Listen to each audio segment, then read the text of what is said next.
నిర్మాత దిల్ రాజు ఇంట్లో ఐటీ అధికారులు సోదాలు ముగిశాయి. పలు డాక్యుమెంట్లు స్వాధీనం చేసుకున్నారు అధికారులు. 2 రోజులుగా దిల్ రాజు ఇంట్లో ఐటీ అధికారులు సోదాలు నిర్వహిస్తూ ఉన్నారు. పలు సినిమాలకు ప్రొడ్యూసర్గా వ్యవహరించినటువంటి దిల్ రాజు ఇంట్లో ఐటీ సోదాలు కొనసాగుతున్నాయి. ఆదాయం పన్ను చెల్లింపుల మధ్య తేడాలున్నట్లుగా గుర్తించినట్టుగా తెలుస్తోంది. ఐటీ అధికారుల సోదాలు ముగిశాయి. కొన్ని కీలకమైన డాక్యుమెంట్లు స్వాధీనం చేసుకున్నట్టుగా తెలుస్తోంది.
గత 4 రోజులుగా నిర్మాత దిల్ రాజు ఇంట్లో జరుగుతున్నటువంటి ఐటీ అధికారుల సోదాలు ముగిశాయి. ఇన్కమ్ ట్యాక్స్ డిపార్ట్మెంట్ రైడ్స్ జరిగాయి. దిల్ రాజు ఇంట్లో పలు డాక్యుమెంట్లు స్వాధీనం చేసుకున్నట్టుగా తెలుస్తోంది. వచ్చిన ఆదాయానికి అలాగే కట్టిన పన్నుకి తేడా ఉన్నట్టుగా తెలుస్తోంది. చూపించిన లెక్కలకి తేడా ఉన్నట్టుగా తెలుస్తోంది. ఈ విషయాలను అధికారులు గుర్తించినట్టుగా తెలుస్తోంది. మొత్తంగా పలువురు సినీ ప్రముఖుల ఇళ్లపై 4 రోజులుగా ఐటీ దాడులు కొనసాగుతూ ఉన్నాయి.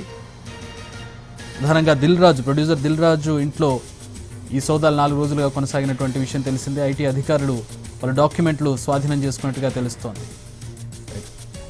క్రైమ్ ఇన్పుట్ ఎడిటర్ రమేష్ వైట్లో జాయిన్ అవుతూ ఉన్నారు. దీనికి సంబంధించి మరిన్ని వివరాలు తెలుసుకుందాం. రమేష్, 4 రోజుల సోదాలు ముగిసినట్టుగా తెలుస్తోంది.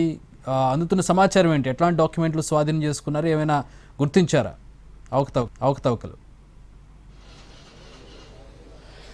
మొత్తంగా చూసినట్లయితే నిన్న అర్ధరాత్రి సమయంలో సోదాలు ముగిశాయి. దీనికి సంబంధించిన డాక్యుమెంటేషన్ ప్రాసెస్ దాదాపు ఇప్పటివరకు కొనసాగుంది. అయితే డాక్యుమెంటేషన్ ప్రాసెస్ ముగిసిన తర్వాత మొత్తం డాక్యుమెంట్లతో పాటు కొంత మెటీరియల్ కావచ్చు, కొంత పేపర్స్ కావచ్చు, ఇవన్నీ కూడా తీసుకొని కొద్దిసేపటి క్రితమే ఐటీ అధికారులు ఇప్పుడే బయటికి రావడం జరిగింది. అయితే ఇప్పుడే ఐటీ అధికారులు దిల్ రాజుని తీసుకొని అతని కార్యాలయం ఏదైతే దిల్ రాజు ప్రొడక్షన్ సంబంధించిన కార్యాలయానికి ఐటీ అధికారులు తీసుకొని వెళ్లిపోవడం జరిగింది.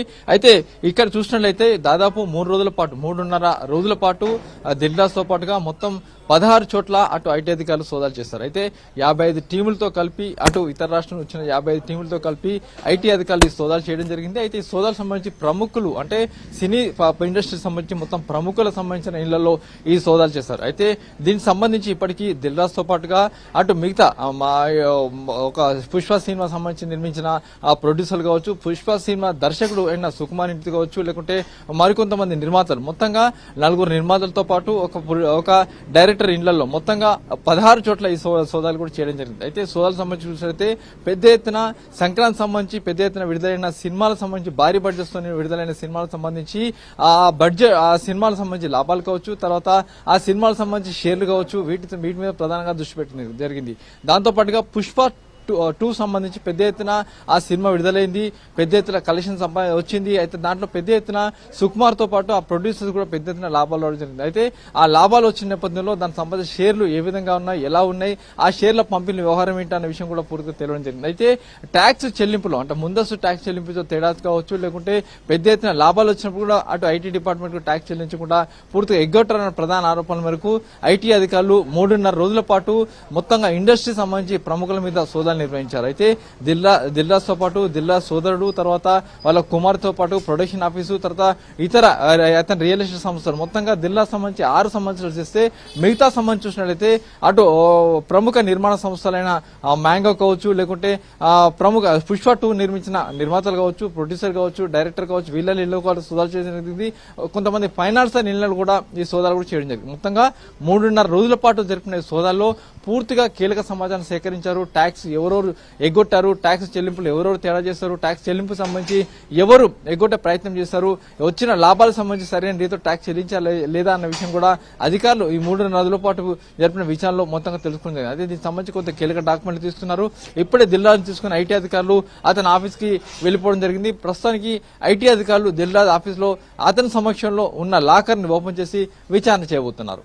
అంటే చట్టపరంగా ఎట్లాంటి చర్యలు ఉంటాయి? ఒకవేళ అవకతవకలు జరిగినట్టు గుర్తించి ట్యాక్స్ ఎగవేసినట్టు గుర్తిస్తే చట్టపరంగా వర్స్ట్ కేసులో ఎట్లాంటి చర్యలు ఉంటాయి?